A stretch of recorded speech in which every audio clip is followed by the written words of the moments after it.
ಇತಿಹಾಸದಲ್ಲಿ ಮೊದಲನೆಯ ಬಾರಿಗೆ ಮಹಿಳಾ ಕನ್ನಡ ಸಾಹಿತ್ಯ ಸಮ್ಮೇಳನ ನಡೀತಾ ಇದೆ.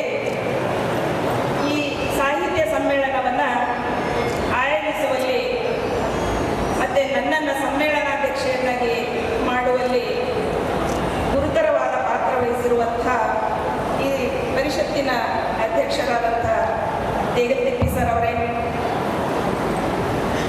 ಗೌರವ ಅಧ್ಯಕ್ಷರಾಗಿರುವಂಥ ಸ್ವಾಗತ ಸಮಿತಿಯ ಅಧ್ಯಕ್ಷರು ಆಗಿರುವಂಥ ಸೋಮಶೇಖರ್ ಗೋನಾಯಕ್ ಸರ್ ಅವರೇ, ಸ್ವಾಗತ ಸಮಿತಿಯ ಅಧ್ಯಕ್ಷರಾಗಿರುವಂಥ ಡಾಕ್ಟರ್ ಪ್ರಹ್ಲಾದ್ ಹುಬ್ಳಿ ಸರ್ ಅವರೇ, ಕಾರ್ಯಾಧ್ಯಕ್ಷರಾಗಿರುವಂಥ ಶಾಲಿ ಕುಲಕರ್ಣಿ ಅವರೇ, ವೇದಿಕೆಯ ಮುಂಭಾಗದಲ್ಲಿ ಹಿರಿಯರಾಗಿರುವಂಥ A.K. ರಾಮೇಶ್ವರ್ ಸರ್ ಅವರೇ, ಸ್ವಾಮಿರಾವ್ ಕುಲಕರ್ಣಿ ಸರ್, ನನ್ನ ಸ್ನೇಹಿತೆ ಅಮೃತ ಕಟ್ಕೆಯವರು ಮಧ್ಯಾಹ್ನದ ಗೋಷ್ಠಿಗೆ ಬಂದಿದ್ದಾರೆ, ಡಾಕ್ಟರ್ ಇಂದುಮತಿ ಪಾಟೀಲ್ ಅವರು, ನನ್ನ ಗುರುಗಳಾಗಿರುವಂಥ ಶೈಲಜಾ ಕೊಪ್ಪರ್ ಮೇಡಮ್ ಅವರು ಬಂದಿದ್ದಾರೆ, ನನ್ನ ತಂದೆಯವರ ಸ್ನೇಹಿತರು ಪಿತೃ ಸ್ವರೂಪಗಳಾಗಿರುವಂಥ ಹೊನ್ನಾಣೆ ಸರ್ ಅವರು ಬಂದಿದ್ದಾರೆ. ವೇದಿಕೆ ಮುಂಭಾಗದಲ್ಲಿರುವಂಥ ಎಲ್ಲ ಹಿರಿಯರೇ, ತಾಯಂದಿರೇ, ಅಕ್ಕ ತಂಗಿಯರೇ, ಎಲ್ಲ ಕನ್ನಡ ಮನಸ್ಸುಗಳಿಗೆ ನನ್ನ ಹೃತ್ಪೂರ್ವಕ ವಂದನೆಗಳು. ಜೈನರ ಕಾವ್ಯದ ಶರಣರ ವಚನದ ದಾಸರ ಹಾಡಿನದಿ ನಾಡು. ಜೈನರ ಕಾವ್ಯದ ಶರಣರ ವಚನದ ದಾಸರ ಹಾಡಿನದು ಈ ನಾಡು. ಕಲಬುರಗಿ ಜಿಲ್ಲೆಗೆ ಈ ಹಾಡು ಅಕ್ಷರಶಃ ಒಪ್ಪುತ್ತದೆ.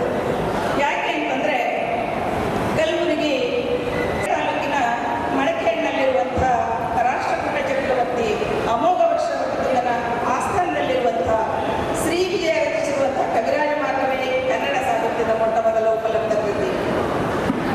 ಈ ಭಾಗದಲ್ಲಿಯೇ ವಚನ ಸಾಹಿತ್ಯ ಬಸವಾದಿ ಶರಣರ ನೇತೃತ್ವದಲ್ಲಿ ಹುಟ್ಟಿಕೊಂಡಿರುವಂಥದ್ದು. ದಾಸ ಸಾಹಿತ್ಯವೂ ಕೂಡ ವಿಜಯನಗರ ಅರಸರ ಕಾಲದಲ್ಲಿ ಹೆಚ್ಚು ಪ್ರವರ್ಧಮಾನಕ್ಕೆ ಬಂದಿರುವಂಥದ್ದು.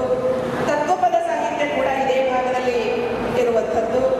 ಗಜಲ್ ಸಾಹಿತ್ಯಕ್ಕೂ ಕೂಡ ನಮ್ಮ ಕಲಬುರಗಿ ಜಿಲ್ಲೆ ಮತ್ತು ಈ ಭಾಗ ಮುಖ್ಯವಾಗಿರುವಂಥದ್ದು ಅನ್ನೋದನ್ನು ಗಮನಿಸಿದಾಗ ಸಾಹಿತ್ಯಿಕವಾಗಿ ಮತ್ತು ಸಾಂಸ್ಕೃತಿಕವಾಗಿ ಈ ಭಾಗ ಎಷ್ಟೊಂದು ಶ್ರೀಮಂತವಾಗಿದೆ ಅನ್ನುವಂಥ ಒಂದು ಕಲ್ಪನೆ ನಮಗೆ ಬರ್ತದೆ.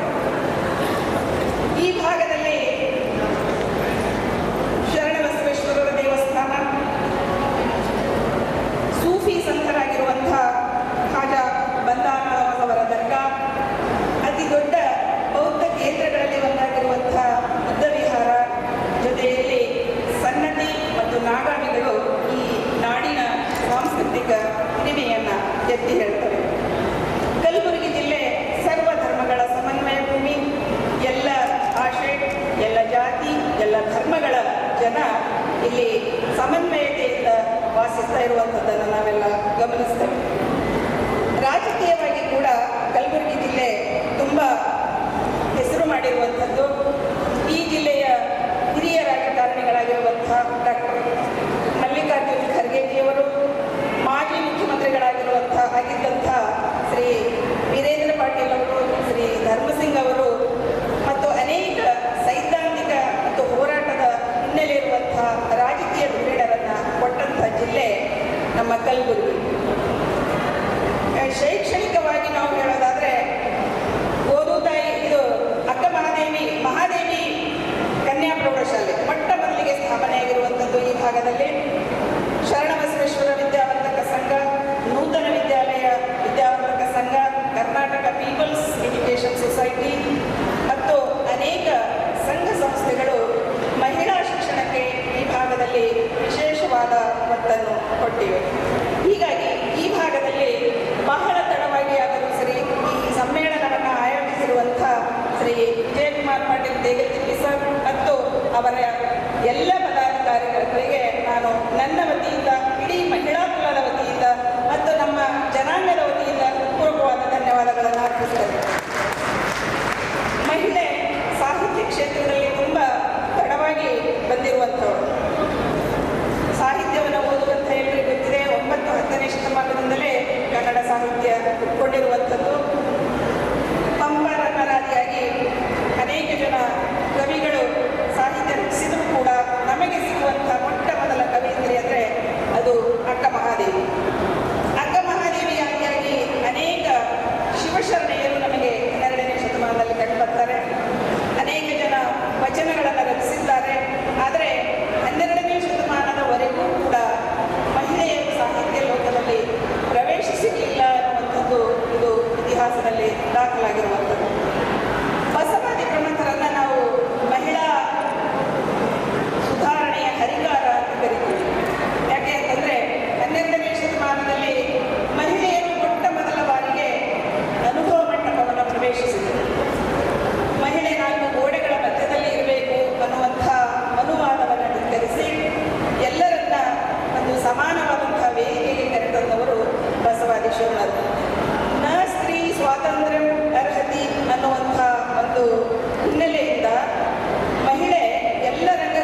ಮಣ್ಣು ಮಾಯೆಯಲ್ಲ, ಮನದ ಮುಂದಣ ಆಶೆಯೇ ಮಾಯೆ ಅಂತ ಹೇಳಿ ಹೆಣ್ಣಿನ ಬಗೆಗಿರುವಂತಹ ಒಂದು ಕಲಂಕವನ್ನು ತೊಡೆಯುವ ನಿಟ್ಟಿನಲ್ಲಿ ಬಸವಾದಿ ಶರಣರು ಬಹಳ ಮುಖ್ಯವಾದಂತಹ ಪಾತ್ರವನ್ನು ವಹಿಸ್ತಾರೆ. ಆ ಕಾಲದಲ್ಲಿ ಅಷ್ಟೊಂದು ಜನ ಹೆಣ್ಮಗಳು ಏಕಕಾಲದಲ್ಲಿ ಸಾಹಿತ್ಯ ರಚಿಸಿರುವಂಥದ್ದು ಅದು ಒಂದು ಐತಿಹಾಸಿಕವಾಗಿರುವಂತಹ ಘಟನೆ. ಅದರ ನಂತರ ಅನೇಕ ಶತಮಾನಗಳವರೆಗೂ ಕೂಡ ಹೆಣ್ಮಕ್ಕಳು ಯಾರು ಸಾಹಿತ್ಯ ರಚಿಸಲಿಕ್ಕೆ ಬರಲಿಲ್ಲ. ಇದು ಒಂದು ಕತ್ತಲೆಯ ಕಾಲ, ಹೆಣ್ಮಕ್ಕಳ ಸಾಹಿತ್ಯ ಚರಿತ್ರೆಯ ಒಂದು ಇದರಲ್ಲಿ ನಾವು ಅದನ್ನು ಕತ್ತಲು ಕಾಲ ಅಂತ ಕರಿತೇವೆ. ಅಕ್ಕ ಮಹಾದೇವಿ ನಮಗೆ ಸಿಗುವಂಥ ಮೊಟ್ಟ ಮೊದಲ ಕವಯಿತ್ರಿ. ಅವಳ ಬದುಕು ಇವತ್ತಿನವರಿಗೆಲ್ಲ ಒಂದು ಮಾರ್ಗದರ್ಶನ ಮತ್ತು ಅದನ್ನು ಎಲ್ಲರೂ ಪಾಲಿಸಬೇಕಾಗಿರುವಂಥದ್ದು. ತನಗೆ ಎದುರಾಗಿರುವಂತಹ ಘಟನೆಗಳನ್ನು, ತನಗೆ ಎದುರಾಗಿರುವಂತಹ ಸಂದರ್ಭಗಳನ್ನು, ರಾಜಸತ್ತೆಯನ್ನು ಧಿಕ್ಕರಿಸಿ ಬರಬೇಕು ಅಂತಂದರೆ ಅವರಲ್ಲಿ ಎಂಥ ಆತ್ಮಸ್ಥೈರ್ಯ ಇತ್ತು ಅನ್ನೋದು ನಾವು ಅಕ್ಕ ಮಹಾದೇವಿಯನ್ನು ನೋಡಿ ಕಲಿಬೇಕಾಗ್ತದೆ. ಅಕ್ಕ ಮಹಾದೇವಿ ಹೇಳ್ತಾಳೆ, ಹಸಿವಾದಡೆ ಕೆರೆ ಬಾವಿಗಳುಂಟು, ತೃಷೆಯಾದಡೆ ಹಸಿವಾದಡೆ ಭಿಕ್ಷಾನ್ನಗಳುಂಟು, ತೃಷೆಯಾದಡೆ ಕೆರೆ ಬಾವಿಗಳುಂಟು, ಶಯನಕ್ಕೆ ಹಾಳು ದೇಗುಲಗಳುಂಟು, ಆತ್ಮಸಂಘಾತಕ್ಕೆ ನೀನೆನಗುಂಟು ಚನ್ನಮಲ್ಲಿಕಾರ್ಜುನ. ಅಂದರೆ ಒಬ್ಬ ಹೆಣ್ಮಗಳು ಆ ಕಾಲದಲ್ಲಿ, ಇವತ್ತು ನಾವು 21, 22ನೇ ಶತಮಾನದಲ್ಲಿಯೂ ಕೂಡ ಮೇಡಮ್ ಹೇಳಿದಾಗೆ ನಾವು ಒಬ್ಬರೇ ಹೋಗೋದು ಕಷ್ಟ. ಅದಕ್ಕೆ ಮಹಾತ್ಮ ಗಾಂಧಿಯವರು ಹೇಳ್ತಾರೆ, ನಮ್ಮ ದೇಶ ನಿಜವಾಗಿ ಯಾವಾಗ ಸುವ್ಯವಸ್ಥಿತ ಮತ್ತು ಸುಧಾರಣೆ ಆಗ್ತದೆ ಅಂದರೆ 12 ಗಂಟೆಗೆ ಒಬ್ಬ ಹೆಣ್ಮಗಳು ಮನೆಯಿಂದ ಹೊರಗಡೆ ಹೋಗಿ ಸುರಕ್ಷಿತವಾಗಿ ಒಂದು ವೇಳೆ ಅವರು ವಾಪಸ್ ಬರುವಂತಹ ಸಂದರ್ಭಗಳು, ಸನ್ನಿವೇಶಗಳು ನಿರ್ಮಾಣವಾದರೆ ಮಾತ್ರ ನಮ್ಮ ಸಮಾಜ ಸುರಕ್ಷಿತ ಅಂತ ನಾವು ಭಾವಿಸಬಹುದು ಅಂತ. ಇವತ್ತಿನ ಕಾಲಘಟ್ಟದಲ್ಲೂ ಕೂಡ ನಾವು ಅಂತಹ ಸುರಕ್ಷಿತತೆಯನ್ನು ಅನುಭವಿಸ್ತಾ ಇಲ್ಲ. ಹೀಗಾಗಿ ಅಕ್ಕ ಮಹಾದೇವಿ ಅವಳ ಎದೆಗಾರಿಕೆ, ಅವಳಲ್ಲಿರುವಂತಹ ಆತ್ಮಸ್ಥೈರ್ಯ, ಅವಳ ಹೋರಾಟದ ಮನೋಭಾವವನ್ನು ನಾವೆಲ್ಲ ರೂಢಿಸ್ಕೊಳ್ಬೇಕಾಗ್ತದೆ. ಅವಳ ನಂತರ ನಮಗೆ ಬರುವಂತಹ ಹೆಣ್ಮಗಳು ಮತ್ತೆ ಸಾಹಿತ್ಯ ರಚನೆ, ಯಾಕಂದರೆ 12ರಿಂದ 17ನೇ ಶತಮಾನದವರೆಗೂ ಯಾವ ಹೆಣ್ಮಕ್ಳು ಸಾಹಿತ್ಯ ರಚಿಸಲಿಕ್ಕೆ ಬರಲೇ ಇಲ್ಲ. ಇದು ಕಾರಣಾಂತರಗಳು ಏನು ಅಂತ ಅನ್ನೋದು ಇನ್ನೂ ನಮಗೆ ಚರಿತ್ರೆಯಲ್ಲಿ ಸಿಗ್ತಾ ಇಲ್ಲ ಅದಕ್ಕೆ ಕಾರಣಗಳು. ಆದರೆ ಸಂಚಿ ಹೊನ್ನಮ್ಮ 17ನೇ ಶತಮಾನದಲ್ಲಿ ಬರುವಂತಹ ಒಬ್ಬ ಕವಯಿತ್ರಿ. ಅವಳು ಕೂಡ ನೋಡ್ರಿ, 12ನೇ ಶತಮಾನದ ವಚನಗಳನ್ನು ನೋಡಿದರೆ ಮತ್ತು ಸಂಚಿ ಹೊನ್ನಮ್ಮನ ಸಾಹಿತ್ಯವನ್ನು ನೋಡಿದರೆ ನಮಗೆ ಡಿಫರೆನ್ಸ್ ಅನಿಸ್ತದೆ. 12ನೇ ಶತಮಾನದಲ್ಲಿ ಎಲ್ಲರೂ ವಚನಗಳ ಅರ್ಥ ಆಗೋ ಹಾಗೆ ಎಲ್ಲರೂ ತಮ್ಮ ಜೀವನದಲ್ಲಿ ನಡೆಯುವಂಥ ಘಟನೆಗಳನ್ನು, ತಮಗೆ ಕಾಣಿಸುವಂತಹ ಘಟನೆಗಳನ್ನು ಹೇಳ್ತಾರೆ. ಯಾಕಂದರೆ ಸಾಹಿತ್ಯ ಜನಜೀವನದ ಪ್ರತಿಬಿಂಬ. ಅದಕ್ಕೆ ಸಂಜೀವ ಹೊನ್ನಮ್ಮನ ಹದಿವದೇ ಧರ್ಮ ಏನದ ಅದು ಮತ್ತೆ ನಮಗೆ ವಾಪಸ್ ಬೈತೇನೋ ಅಂತ ಅನಿಸ್ತದೆ. ಯಾಕಂತಂದರೆ ಅವಳು ಅದರಲ್ಲಿ ಪುರುಷ ಏಕವಾಗಿ ಅದಕ್ಕೆ ಹೇಳ್ತಾಳೆ, ಆದರೂ ಕೂಡ ಅವಳ ಹೆಣ್ಣುತನ ಅಲ್ಲಲ್ಲಿ ವ್ಯಕ್ತವಾಗ್ತದೆ. ಕುವರನಾದೊಡೆ ಬಂದ ಗುಣವೇ ಅದರಿಂದ ಕುವರಿಯಾದಡೆ ಮುಂದೇನು ಅಂತ. ಇವತ್ತೂ ಕೂಡ ಹೆಣ್ಣು ಹುಟ್ಟಿದ್ರೆ ಹುಣ್ಣು ಹುಟ್ಟಿತ್ತು ಅನ್ನುವಂಥ ಭಾವನೆ ಇದೆ. ಹೆಣ್ಣು ಹುಟ್ಟಿದ ಅದರಲ್ಲೂ ವಿಶೇಷವಾಗಿ ನಮ್ಮ ಸಮಾಜದಲ್ಲಿ ಗಂಡು ಹುಟ್ಟಿದ್ರೆ ನಗಾರಿ ಕಲಿಸಿ ಸಂಭ್ರಮ ಪಡ್ತಾರೆ. ಹೆಣ್ಣು ಹುಟ್ಟಿದ್ರೆ ಆ ಮನೆಯಲ್ಲಿ ಒಂದು ರೀತಿ ದುಃಖದ ವಾತಾವರಣವನ್ನು ಇವತ್ತಿನ ಸಂದರ್ಭದಲ್ಲಿ ನೋಡ್ತೀವಿ. ಆದರೆ ಈ ಒಂದು ಕಾಲದಲ್ಲಿ ಈ ಮಹಿಳೆಗಿರುವಂತಹ ಸ್ಥಾನಮಾನಗಳು ಕ್ರಮೇಣವಾಗಿ ಏರು ಇಳುವಿನ ಹಂತದಲ್ಲಿ ಹೋಗ್ತಾ ಇರುವಂಥದ್ದನ್ನು ನಾವು ಗಮನಿಸಬಹುದು. ಆದರೂ ಅಡಿಗೆ ಸಿಟ್ಟು ಬರ್ತದೆ ಸಂಜೀವನ ಮನೆಗೆ. ಪೆಣ್ಣಲ್ಲವೇ ನಮ್ಮನ್ನೆಲ್ಲ ಪಡೆದ ತಾಯಿ, ಪೆಣ್ಣಲ್ಲವೇ ಪಡೆದವಳು, ಬೆಣ್ಣೆಂದೇತಕ್ಕೆ ಬಿಳುಗಳಿದ್ರೆ ಕಣ್ಣು ಕಾಣದ ಗಾವಿರದೆ. ಸಿಟ್ಟು ಬರ್ತದಕ್ಕೆ ಒಮ್ಮೆಗೆ ಎಷ್ಟು ಸಹಿಸಿಕೊಳ್ಳೋದು. ಅದಕ್ಕಾಗಿ ನಿಮ್ಮನ್ನೆಲ್ಲ ಹೆತ್ತವರು ಯಾರು, ನಿಮ್ಮನ್ನೆಲ್ಲ ಪೋಷಿಸಿದವಳು ಯಾರು? ಹೆಣ್ಣು ಸರ್ವಜ್ಞರು ಹೇಳ್ತಾರೆ, ಮಗಳಕ್ಕ ತಂಗಿಯು ಮಿಗೆ ಸೊಸೆಯು ನಾದಿನಿಯು ಜಗದ ಜನನಿಯು ವನಿತೆಯರು ಜಗದೊಳಗೆ ಜಗಕ್ಕೊಬ್ಬಳೈಸೆ ಸರ್ವಜ್ಞ. ವ್ಯಕ್ತಿ ಪರಿಪೂರ್ಣನಾಗುವಂಥದ್ದು ಹೆಣ್ಣಿನ ಜೊತೆಯಲ್ಲಿ. ಅಂದರೆ ಹೆಣ್ಣು ಗಂಡು ಇಬ್ಬರು ಒಬ್ಬರಿಗೊಬ್ಬರು ಪೂರಕವಾಗಿರುವಂಥವರು. ಅದಕ್ಕೆ ಮಗಳಾಗಿ, ತಾಯಿಯಾಗಿ, ತಂಗಿಯಾಗಿ, ಸೊಸೆಯಾಗಿ ಒಂದು ಕುಟುಂಬವನ್ನು ಬೆಳಗಿಸುವಂಥ ಹೆಣ್ಣು ಅವಳು ಇನ್ನೂ ಇಷ್ಟೊಂದು ತೊಂದರೆಗಳ ಮಧ್ಯದಲ್ಲಿ ಸಿಲುಕಿದ್ದಾಳೆ ಅಂದರೆ ಅದು ನಮ್ಮ ಸಮಾಜದ ಒಂದು ಕ್ರೂರ ವಾಸ್ತವತೆಯನ್ನು ನಮ್ಮ ಮುಂದೆ ತಂದು ನಿಲ್ಲಿಸ್ತದೆ.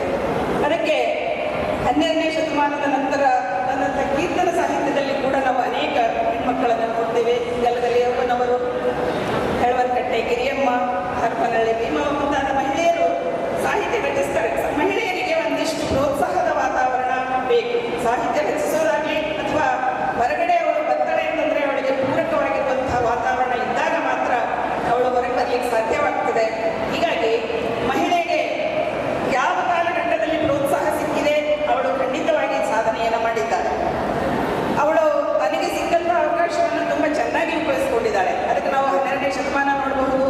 ಆಧುನಿಕ ಕಾಲಘಟ್ಟದಲ್ಲಂತೂ ಮಹಿಳೆಯರು ಎಲ್ಲ ಸಾಹಿತ್ಯ ಪ್ರಕಾರಗಳಲ್ಲಿ ಕೈಯಾಡಿಸಿದ್ದಾರೆ. ಅದು ನಡುಗನ್ನಡ, ಹೊಸಗನ್ನಡದಲ್ಲಿ ನವೋದಯ ಪೂರ್ವ, ಪ್ರಗತಿಶೀಲ, ದಲಿತ, ಬಂಡಾಯ ಎಲ್ಲ ಕಾಲಘಟ್ಟಗಳಲ್ಲಿ ಮಹಿಳೆಯರು ಸಾಹಿತ್ಯವನ್ನು ರಚಿಸಿದ್ದಾರೆ.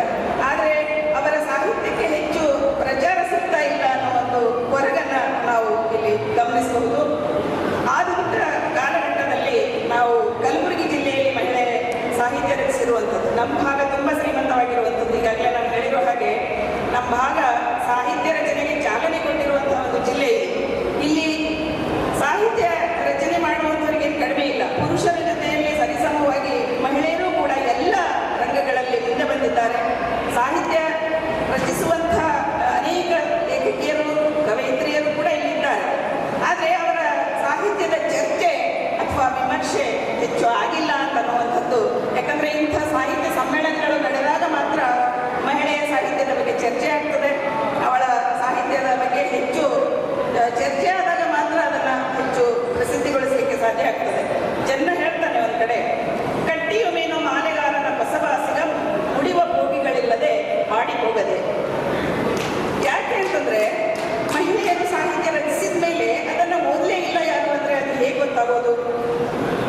ಒಂದು ಮಾಲೆ ಕಟ್ಟಿದ ಮೇಲೆ ಅದು ಯಾವುದಾದ್ರೂ ಒಂದು ಸಾರ್ಥಕತೆ ಪಡಿಬೇಕು ಅಂತಂದರೆ ಅದು ಎಲ್ಲಾದ್ರೂ ಉಪಯೋಗ ಆಗಲೇಬೇಕು. ಅದಕ್ಕೆ ಹೇಳ್ತಾನೆ ಅವ, ಕಟ್ಟಿಯು ಮೀನು ಮಾಲೆಗಾರನ ಬಸವಾಸಿಗ ಮುಡಿವ ಭೋಗಿಗಳಿಲ್ಲದೆ ಬಾಡಿ ಹೋಗದು. ಒಂದು ಹೂವು ಬಾಡಿ ಹೋದರೆ ಅದರ ಸಾರ್ಥಕತೆ ಅಲ್ಲ, ಅದು ಎಲ್ಲಾದರೂ ಸಲ್ಲಲೇಬೇಕು. ಈ ದಿಶೆಯಲ್ಲಿ ಯೋಚಿಸಿದಾಗ ಮಹಿಳೆಯರ ಸಾಹಿತ್ಯದ ಬಗ್ಗೆ ಹೆಚ್ಚು ಚರ್ಚೆಗಳೇ ಆಗಲಿಲ್ಲ ಅಂತಂದರೆ ಅವು ಹೆಚ್ಚು ಬೆಳಕಿಗೆ ಬರೋದೇ ಇಲ್ಲ. ಹೀಗಾಗಿ ನಮ್ಮ ಭಾಗದಲ್ಲಿ ರಾಜ್ಯ ಮಟ್ಟದಲ್ಲಿ ಅಧ್ಯಕ್ಷರಾಗುವಂತಹ ಅನೇಕ ಲೇಖಕಿಯರಿದ್ದಾರೆ. ನಮ್ಮ ಮಹಿಳಾ ಲೇಖಕಿಯರು ಅನೇಕ ಜನ ಇದ್ದಾರೆ. ಆದರೆ ಅವರಿಗೆ ಅವಕಾಶ ಸಿಗುವಂಥದ್ದಾಗಿರ್ಬೋದು ಅಥವಾ ಅವರ ಸಾಹಿತ್ಯದ ಚರ್ಚೆ ನಡೆಯೋದು ತುಂಬ ಕಡಿಮೆ ಅನ್ನೋದನ್ನು ಗಮನಿಸಿದಾಗ ಇದು ಇನ್ನೂ ಹೆಚ್ಚಿನ ಮಟ್ಟದಲ್ಲಿ ನಡೀಬೇಕು ಅನ್ನುವಂಥದ್ದನ್ನು ನಾವು ಗಮನಿಸಬೇಕು. ಕಲಬುರಗಿಯ ಒಂದಿಷ್ಟು ಸಾಹಿತಿಗಳ ಬಗ್ಗೆ ನಾನು ಹೇಳಲೇಬೇಕು. ಅದರಲ್ಲಿ ಈ ಭಾಗದ ಹಿರಿಯ ಲೇಖಕಿ ಡಾಕ್ಟರ್ ಶೈಲಜಾ ಉಜ್ಜನ್ ಅವರನ್ನು ನಾವು ನೆನಪಿಸಿಕೊಳ್ಳಬೇಕು. ಅವರು ಎಂಥ ವಿಪರೀತ ಕಾಲದಲ್ಲಿ ಶಿಕ್ಷಣ ಪಡೆದಿದ್ದಾರೆ ಅಂತಂದರೆ, ನಿಜಾಮರ ಆಳ್ವಿಕೆ ಇದ್ದ ಕಾಲದಲ್ಲಿ ಅವರು ಉರ್ದು ಮಾಧ್ಯಮದಲ್ಲಿ ಶಿಕ್ಷಣ ಪಡೆದರು. ಅವರು ಆ್ಯಕ್ಚುಲಿ ರಾಯಚೂರಿನವರು, ಆದರೆ ನಂತರ ಅವರು ಸರ್ಕಾರಿ ಮಹಾವಿದ್ಯಾಲಯ ಕಲಬುರಗಿಯಲ್ಲಿಯೇ ಅನೇಕ ವರ್ಷಗಳವರೆಗೆ ಪ್ರಾಧ್ಯಾಪಕರಾಗಿ, ಪ್ರಾಂಶುಪಾಲರಾಗಿ ಸೇವೆ ಸಲ್ಲಿಸಿದ್ದಾರೆ. ಕನ್ನಡವನ್ನು ಕಲಿಯುವಂಥ ಮತ್ತು ಕಲಿಸುವಂಥ ಸಂದರ್ಭಗಳು ಇಲ್ಲದೇ ಇದ್ದ ಕಾಲದಲ್ಲಿ ಅವರು ಶಿಕ್ಷಣವನ್ನು ಪಡೆದಂಥವರು. ಹೀಗಾಗಿ ಅವರು ಈ ಭಾಗದಲ್ಲಿ ಸಾಹಿತ್ಯ ರಚನೆಯ ಒಬ್ಬ ಹಿರಿಯ ತಲೆಮಾರಿನ ಲೇಖಕಿ. ಅವರ ಮೇಲೆ ಹೆಚ್ಚು ಪ್ರಭಾವವಾಗಿರುವಂಥದ್ದು ನವೋದಯ ಕಾಲದ ಕುವೆಂಪು ಮತ್ತು ಬೇಂದ್ರೆಯವರಿಂದ. ಹೀಗಾಗಿ ಕಾವ್ಯ ಕ್ಷೇತ್ರದಲ್ಲಿಯೇ ಅವರು ತಮ್ಮನ್ನು ತಾವು ಹೆಚ್ಚು ತೊಡಗಿಸಿಕೊಂಡಿದ್ದಾರೆ. ಕಾದು ನೋಡು, ಬಂಧುಗಳಿಗೆ ಸ್ವಗತ ಅನ್ನುವಂಥ ಕವನ ಸಂಕಲನಗಳನ್ನು ಅವರು ಪ್ರಕಟಿಸಿದರು. ಇನ್ನು ಈ ಭಾಗದಲ್ಲಿ 12ನೇ ಶತಮಾನ ಆದಮೇಲೆ ಮತ್ತೆ ವಚನಗಳ ರಚನೆ ಕೂಡ ಆಯಿತು. ಅದರಲ್ಲಿ ಶೈಲಜಾ ಉಜ್ಜನ್ ಮೇಡಮ್ ಅವರು ಮತ್ತು ಮೇಡಮ್ ಅವರು, ಸರಸ್ವತಿ ತಿಮ್ಮಲಿ ಮೇಡಮ್ ಅವರು ಕೂಡ ವಚನಗಳನ್ನು ರಚನೆ ಮಾಡಿದ್ದಾರೆ. ಅಂದರೆ 12ನೇ ಶತಮಾನದ ನಂತರ ಬಂದಂತಹ ವಚನಕಾರ್ತಿಯರಲ್ಲಿ ಶೈಲಜಾ ಉಜ್ಜನ್ ಮೇಡಮ್ ಅವರು ಕೂಡ ಒಬ್ಬರು. ಅವರು ಕೇಳು ಮಗ, ಗಿರಿಸುತೆಯ ವಚನಗಳು ಅನ್ನುವಂಥ ವಚನ ಸಂಗ್ರಹಗಳನ್ನು ಕೂಡ ಪ್ರಕಟಿಸಿದರು. ಹನಿಗವನಗಳನ್ನು ಕೂಡ ಅವರು ಬರೆದಿದ್ದಾರೆ. ತುಂತುರು ಹನಿಗಳು, ಚುಟುಕು ಚಿನ್ಮಯಿ ಅನ್ನುವಂಥ ಹನಿಗವನ ಸಂಗ್ರಹಗಳನ್ನು ಕೂಡ ಪ್ರಕಟಿಸಿದರು. ಅವರ ನಂತರ ಇನ್ನೊಂದು ಹೆಸರು ಡಾಕ್ಟರ್ ಗೀತಾ ನಾಗಭೂಷಣ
ತೊಡಗಿಸಿಕೊಂಡಿದ್ದಾರೆ. ಈ ಭಾಗದ ಶ್ರೇಷ್ಠ ವಾಗ್ಮಿ, ಪ್ರಗತಿಪರ ಚಿಂತಕಿ, ಉತ್ತಮ ಸಂಘಟಕರು ಆಗಿರುವಂತಹ ಡಾಕ್ಟರ್ ಮೀನಾಕ್ಷಿ ಬಾಳಿ ಮೇಡಮ್ ಅವರ ಹೆಸರನ್ನು ನಾವು ಇಲ್ಲಿ ಉಲ್ಲೇಖಿಸಲೇಬೇಕು. ಯಾಕೆ ಅಂತಂದರೆ ಅವರು ಬರೀ ಪ್ರಾಧ್ಯಾಪಕರಲ್ಲ, ಸಂಘಟನೆಗಳ ಜೊತೆಯಲ್ಲಿ ಕೂಡ ತಮ್ಮನ್ನು ತಾವು ತೊಡಗಿಸಿಕೊಂಡಿದ್ದಾರೆ. ಸ್ತ್ರೀವಾದಿ ಚಿಂತನೆಗಳ ಮೂಲಕವೇ ಅವರು ತಮ್ಮ ಸಾಹಿತ್ಯವನ್ನು ಹೊರಹಾಕಿರುವಂಥದ್ದು ಮತ್ತು ತತ್ವಪದ ಸಾಹಿತ್ಯಕ್ಕೆ ಅವರು ವಿಶೇಷವಾದ ಕೊಡುಗೆಯನ್ನು ಕೊಟ್ಟಿದ್ದಾರೆ. ತನ್ನ ತಾನು ತಿಳಿದ ಮೇಲೆ ಕಡಕೋಳ ಮಣಿವಾಳೇಶ್ವರ ಶಿಷ್ಯರ ತತ್ವಪದಗಳು, ಐನೂರು ಕೃಷ್ಣಪ್ಪನವರ ತತ್ವಪದಗಳು ಅನ್ನುವಂಥ ಕೃತಿಗಳನ್ನು ಅವರು ಬರೆದಿದ್ದಾರೆ. ಇನ್ನೊಬ್ಬ ಹೋರಾಟಗಾರ್ತಿ ಕೆ ನೀಲಾ ಮೇಡಮ್ ಅವರಿಬ್ಬರು ಮುಂಜಾನೆ ಬಂದು ನನಗೆ ಶುಭ ಕೋರಿ ಹೋದರು.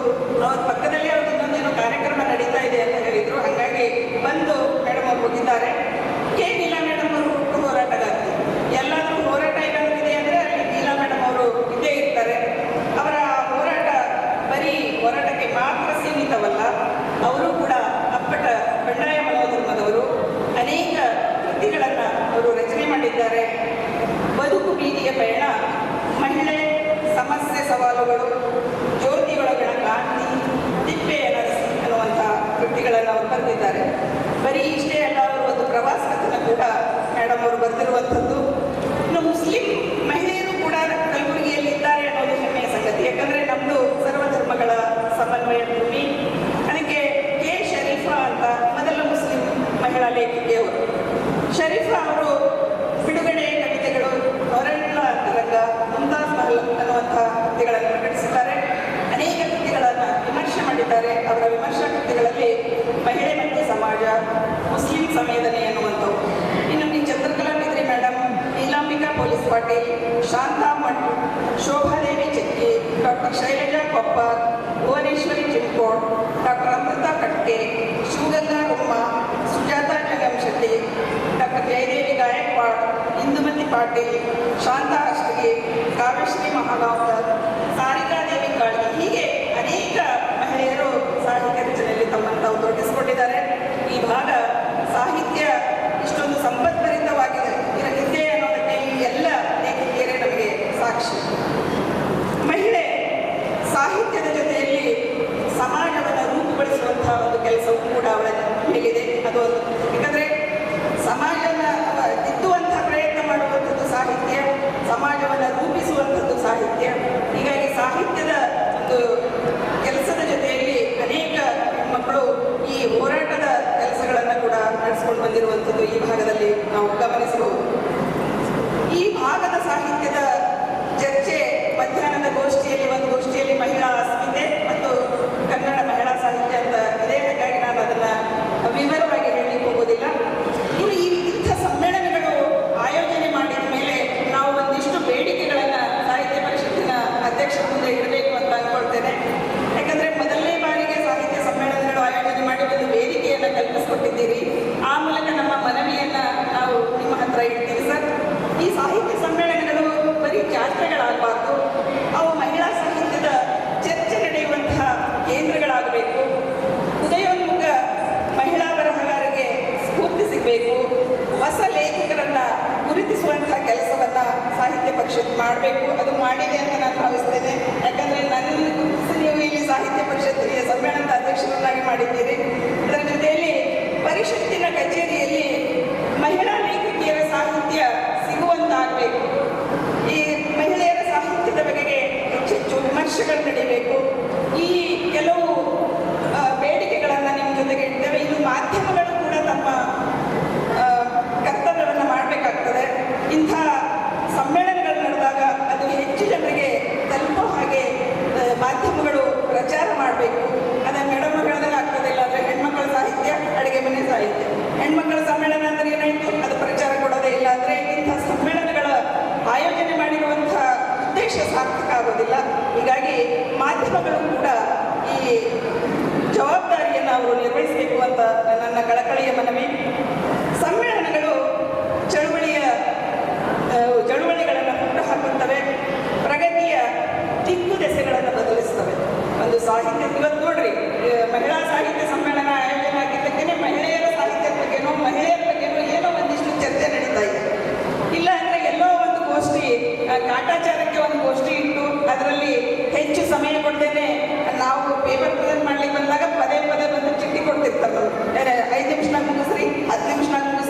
ಸಮಯ ಆಗಿದೆ ನಿಮ್ಮದು ಅಂದರೆ ಮಹಿಳೆಯರನ್ನ ಒಂದು ಆಯ್ಕೆ ಮಾಡಿದ ಮೇಲೆ ಅವರಿಗೆ ಒಂದಿಷ್ಟು ನ್ಯಾಯ ಕೊಡಬೇಕು ಅಂತನ್ನುವಂಥದ್ದು. ಅದಕ್ಕೆ ಸಮ್ಮೇಳನಗಳು ಚಳುವಳಿಗಳನ್ನು ಹುಟ್ಟು ಹಾಕುತ್ತವೆ, ಪ್ರಗತಿಯ ದಿಕ್ಕು ದೆಸೆಯನ್ನು ಬದಲಾಯಿಸುತ್ತವೆ. ಈ ನಿಟ್ಟಿನಲ್ಲಿ ಸಾಹಿತ್ಯ ಸಮ್ಮೇಳನಗಳಿಂದ ಪರಿವರ್ತನೆಯ ಪ್ರವಾಹ ಹರಿಯುತ್ತದೆ. ಈ ಸಮಾಜ ಪರಿವರ್ತನೆ ಆಗಬೇಕು ಅಂದರೆ ಅದರಲ್ಲಿ ಸಾಹಿತ್ಯದ ಪಾತ್ರ ಬಹಳ ದೊಡ್ಡದಿದೆ. ಯಾಕಂದರೆ ಸಾಹಿತ್ಯವೇ ಮನುಷ್ಯರನ್ನ ನಿಜವಾದ ರೀತಿಯಲ್ಲಿ ಮಾರ್ಗದಲ್ಲಿ ಸಾಗಲಿಕ್ಕೆ ಅವಕಾಶ ಕೊಡುವಂಥದ್ದು. ಅದಕ್ಕೆ ಇಂಥ ಸಮ್ಮೇಳನಗಳ ಅಗತ್ಯತೆ ತುಂಬ ಇದೆ.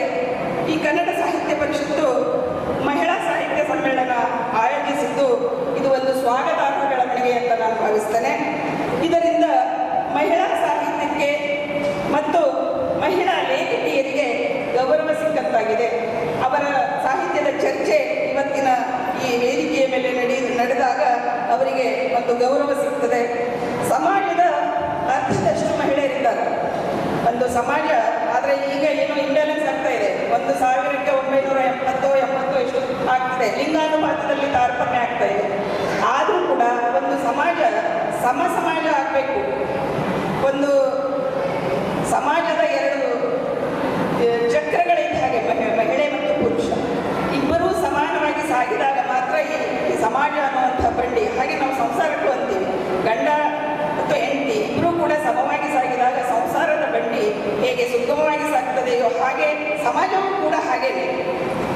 ಪುರುಷರಿಗೆ ಸಿಕ್ಕಷ್ಟೇ ಪ್ರಾಶಸ್ತ್ಯ ಮಹಿಳೆಯರಿಗೂ ಸಿಕ್ಕರೆ ಮಾತ್ರ ಆ ಸಮಾಜ ಒಳ್ಳೆಯ ರೀತಿಯಲ್ಲಿ ಬೆಳೆಯಲಿಕ್ಕೆ ಸಾಧ್ಯ ಆಗ್ತದೆ.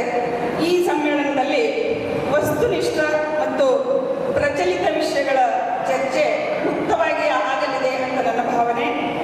ಈ ಸಮ್ಮೇಳನ ಸಾಹಿತ್ಯದ ಸರ್ವಸ್ಪರ್ಶಿ ಎಲ್ಲ ನೆಲೆಗಳಿಂದ ಎಲ್ಲ ನೆಲೆಗಳ ಚರ್ಚೆಗಳ ಮೂಲಕ ಯಶಸ್ವಿಯಾಗಲಿ ಅಂತ ಆಶಿಸ್ತೇನೆ. ಉದಯೋನ್ಮುಖ ಮಹಿಳಾ ಬರಹಗಾರ್ತಿಯರು ಇಂಥ ಸಮ್ಮೇಳನಗಳಿಂದ ಸ್ಫೂರ್ತಿ ಪಡಿಬೇಕು. ಆ ಮೂಲಕ ಅವರು ಸಾಹಿತ್ಯ ರಚನೆಯ ಒಂದು ಪ್ರಕ್ರಿಯೆಯಲ್ಲಿ ತಮ್ಮನ್ನು ತಾವು ಹೆಚ್ಚು ತೊಡಗಿಸಿಕೊಳ್ಬೇಕು. ಆಗ ಮಾತ್ರ ಮಹಿಳಾ ಸಾಹಿತ್ಯ ಸದೃಢ ಮತ್ತು ಸುವ್ಯವಸ್ಥಿತವಾಗಿ ಸಾಗಲಿಕ್ಕೆ ಸಾಧ್ಯ. ಇಂಥ ಸಮ್ಮೇಳನಗಳ ಮೂಲಕ ಮತ್ತೆ ಮಹಿಳೆಯರಿಗೆ ಮನೆಯಿಂದಲೇ ಪ್ರೋತ್ಸಾಹ ಸಿಗಬೇಕು. ಈಗ ಆ ಮಗು ಎಷ್ಟು ಚಂದ ಭರತನಾಟ್ಯ ಮಾಡಿದೆ. ಮೊದಲನೇದು ಹೆಣ್ಮಕ್ಳು ಹೊರಗೆ ಬರಲಿಕ್ಕೆ ಅಂತಾರೆ, ಅವ್ರು ಹೊರಗಡೆ ಬಂದ ಮೇಲೆ ಒಂದಿಷ್ಟು ಪ್ರೋತ್ಸಾಹ, ಅವರಿಗೆ ಒಂದಿಷ್ಟು ಮಾರ್ಗದರ್ಶನದ ಅವಶ್ಯಕತೆ ಇರ್ತದೆ. ಇದು ಪ್ರತಿ ಪಾಲಕರು ಮತ್ತು ಸಮಾಜದ ಒಂದು ಜವಾಬ್ದಾರಿ ಕೂಡ ಹೌದು. ಹೀಗಾಗಿ ಮಹಿಳೆಯರು ಸುರಕ್ಷಿತತೆಯನ್ನು ಅನುಭವಿಸಬೇಕಾದ್ರೆ ಮೇಡಮ್ ಅವರು ಹೇಳಿದಾಗೆ ಮನೆಯಿಂದಲೇ ನಾವು ಇವತ್ತಿನ ಸಂದರ್ಭದಲ್ಲಿ ಎಷ್ಟೊಂದು ದುಷ್ಕರ್ಮಗಳು ನಡೀತಾ ಇವೆ. ಅನೇಕ ಪ್ರಕರಣಗಳನ್ನು ನಾವು ದಿನನಿತ್ಯ ಪೇಪರ್ನಲ್ಲಿ ನೋಡ್ತೀವಿ. ಮಹಿಳೆಗೆ ಎಷ್ಟು ಒಂದು ಅಂಕಿಅಂಶವನ್ನೇ ನಾನು ನಿಮ್ಮ ಮುಂದೆ ಇಡ್ಲಿಕ್ಕೆ ಬಯಸ್ತೇನೆ. ಮಹಿಳೆಯರ ಮೇಲೆ ಎಷ್ಟು ದೌರ್ಜನ್ಯಗಳು ನಡೀತವೆ ಅನ್ನೋದಕ್ಕೆ ನ್ಯಾಷನಲ್ ಕ್ರೈಮ್ ರೆಕಾರ್ಡ್ಸ್ ಬ್ಯೂರೋ ಒಂದು ಕೇಳಿಸುವಂಥ ಒಂದು ಪ್ರಕರಣ ಅಂತನ್ನುವಂಥದ್ದು. ನ್ಯಾಷನಲ್ ಕ್ರೈಮ್ ರೆಕಾರ್ಡ್ಸ್ ಬ್ಯೂರೋ ಪ್ರಕಾರ ಭಾರತದಲ್ಲಿ ಪ್ರತಿ ವರ್ಷ 31,000ಕ್ಕೂ ಹೆಚ್ಚು ಅತ್ಯಾಚಾರ ಪ್ರಕರಣಗಳು, 4.5 ಲಕ್ಷಕ್ಕೂ ಹೆಚ್ಚು ಮಹಿಳೆಯರ ಮೇಲಿನ ದೌರ್ಜನ್ಯ ಪ್ರಕರಣಗಳು, ಪ್ರತಿ ವರ್ಷ 16 ಲಕ್ಷಕ್ಕೂ ಹೆಚ್ಚು ಬಾಲ್ಯ ವಿವಾಹ ಪ್ರಕರಣಗಳು ದಾಖಲಾಗ್ತವೆ. ಇದು ನ್ಯಾಷನಲ್ ಕ್ರೈಮ್ ರೆಕಾರ್ಡ್ಸ್ ಬ್ಯೂರೋ ಕೊಟ್ಟಿರುವಂತಹ ಅಂಕಿಅಂಶ. ಇದನ್ನು ನೋಡಿದರೆ ನಾಗರಿಕ ಸಮಾಜ ಬೆಚ್ಚಿ ಬೀಳಬೇಕು. ನಾವು ಎಷ್ಟು ಸುರಕ್ಷಿತವಾಗಿದ್ದೇವೆ ಮಹಿಳೆಯರು. ಒಬ್ಬ 2 ವರ್ಷದ ಬಾಲಕಿಯಿಂದ ಹಿಡಿದು 70 ವರ್ಷದ ಮುದುಕಿ ತನಕವೂ ಕೂಡ ಈ ಸಮಾಜದಲ್ಲಿ ಸುರಕ್ಷಿತರಿಲ್ಲ ಅಂತಂದರೆ ಇದು ಸಮಾಜವೇ ತಲೆ ತೆಗೆಸುವಂತಹ ಒಂದು ಸಂಗತಿ. ಅದಕ್ಕೆ ಮಹಿಳೆ ತಾನು ತನ್ನ ಮನೆಯಿಂದ, ಆ್ಯಕ್ಚುಲಿ ಮಹಿಳೆ ಮತ್ತು ಪುರುಷ ಇಬ್ಬರ ಪಾತ್ರನೂ ಅಷ್ಟೇ ಮುಖ್ಯ ಅಂತ ನಾನು ಭಾವಿಸ್ತೇನೆ. ನಮ್ಮ ಮಕ್ಕಳನ್ನು ನಾವು ಯಾವ ರೀತಿ ಬೆಳೆಸ್ತಾ ಇದ್ದೇವೆ, ಈ ಸಮಾಜ ಸುವ್ಯವಸ್ಥಿತವಾಗಿ, ಅದಕ್ಕೆ 12ನೇ ಶತಮಾನದಲ್ಲಿ ಹೇಳಿದ್ದಾರೆ ವಚನಕಾರರು, ಪರವಧುವನ್ನು ಮಹಾದೇವಿಯಲ್ಲಿ. ಈ ಭಾವನೆ ಇವತ್ತಿನ ಸಂದರ್ಭದಲ್ಲಿ ತುಂಬ ಅಗತ್ಯ ಇದೆ. ಪರವಧು ಅಂದರೆ ಮಹಾದೇವಿ ಅನ್ನುವಂಥ ಭಾವನೆಯಿಂದ ಎಲ್ಲರೂ ನಡೆದರೆ ಸಮಾಜದಲ್ಲಿ ಅತ್ಯಾಚಾರ, ಕೊಲೆ, ಸುಲಿಗೆ, ದೌರ್ಜನ್ಯ, ಲೈಂಗಿಕ ಹಿಂಸೆ ಇಂಥ ಪ್ರಕರಣಗಳು ಕಡಿಮೆ ಆಗಬಹುದು. ಆ ನಿಟ್ಟಿನಲ್ಲಿ ನಾವೆಲ್ಲ ಪ್ರಯತ್ನಿಸೋಣ ಅಂತ ಹೇಳ್ತಾ, ಇನ್ನು ನಮಗೆ ಮಹಿಳೆಯರಿಗೆ ಒಂದಿಷ್ಟು ಪ್ರೋತ್ಸಾಹ ಕೊಟ್ಟಂಥ ದಾರ್ಶನಿಕರನ್ನು ನಾನು ಇಲ್ಲಿ ನೆನೆಯಲೇಬೇಕು. ನಾವು ಮೊದಲಿಗೆ ನೆನೆಯುವಂಥದ್ದೇ ಬಸವಣ್ಣನವರನ್ನು. ಅವರು ಮಹಿಳೆಯರಿಗೆ ಸಮಾನತೆ ಕೊಟ್ಟಂಥ ಮೊದಲ ಮಾನವತಾವಾದಿ. ಅವರ ನಂತರ ಜ್ಯೋತಿಬಾ ಫುಲೆ, ಸಾವಿತ್ರಿಬಾಯಿ ಫುಲೆ, ಆಮೇಲೆ ಆಧುನಿಕ ಭಾರತದಲ್ಲಿ ಡಾಕ್ಟರ್ B.R. ಅಂಬೇಡ್ಕರ್. ಆಧುನಿಕ ಭಾರತದಲ್ಲಿ B.R. ಅಂಬೇಡ್ಕರ್ ಅವರ ಕಾರಣದಿಂದಾಗೆ ನಾನು ಇಲ್ಲಿ ಬಂದು ನಿಂತಿರುವಂಥದ್ದು. ಅವರು ಬರೀ ಒಂದು ಜನಾಂಗಕ್ಕೆ ಅಲ್ಲ, ಇಡೀ ಜನಸಮುದಾಯದ ಒಳಿತಿಗಾಗಿಯೇ ಮಾಡಿರುವಂತಹ ಸಂವಿಧಾನ ನಮಗೆ ಒಂದು ಹಕ್ಕನ್ನು ಕೊಟ್ಟಿರುವಂಥದ್ದು. ಹೀಗಾಗಿ ಇವರೆಲ್ಲರನ್ನ ನಾನು ಪ್ರಾತಸ್ಮರಣೆ ಇರುವಂತ ಭಾವಿಸ್ತೇನೆ. ಮಹಿಳೆಯರೆಲ್ಲರೂ ಇವರನ್ನ ಪ್ರಾತಸ್ಮರಣೆ ಇರುವಂತ ಭಾವಿಸಲೇಬೇಕು. ಇವರೆಲ್ಲರ ಕಾರಣದಿಂದಾಗಿ ನಾವು ಇವತ್ತು ಈ ವೇದಿಕೆ ಮೇಲೆ ಇಲ್ಲಿ ತನಕ ಬಂದಿದ್ದೇವೆ ಅನ್ನುವಂಥದ್ದು. ಈ ನಿಟ್ಟಿನಲ್ಲಿ ಇಂಥ ದಾರ್ಶನಿಕರ ಮಾರ್ಗದರ್ಶನ, ಸಂವಿಧಾನ ಇವೆಲ್ಲವುಗಳ ಆಶಯ ಮತ್ತು ಆ ಅವಕಾಶಗಳನ್ನು ತಗೊಂಡು ಮಹಿಳೆಯರು ಹೆಚ್ಚು ಮುಂದೆ ಬರಬೇಕು. ಈ ಎಲ್ಲ ಲೈಂಗಿಕ ದೌರ್ಜನ್ಯ ಪ್ರಕರಣಗಳನ್ನು ಗಮನಿಸಿದರೆ ನನಗೆ ಅನಿಸ್ತದೆ, ಇಷ್ಟು ಭಯಾನಕವಾಗಿರುವಂತಹ ವಾಸ್ತವತೆಯನ್ನು ಇಟ್ಕೊಂಡ್ರೆ ಮಹಿಳೆ ಮುಂದೆ ಹೇಗೆ ಬರಲಿಕ್ಕೆ ಸಾಧ್ಯ ಅನ್ನೋ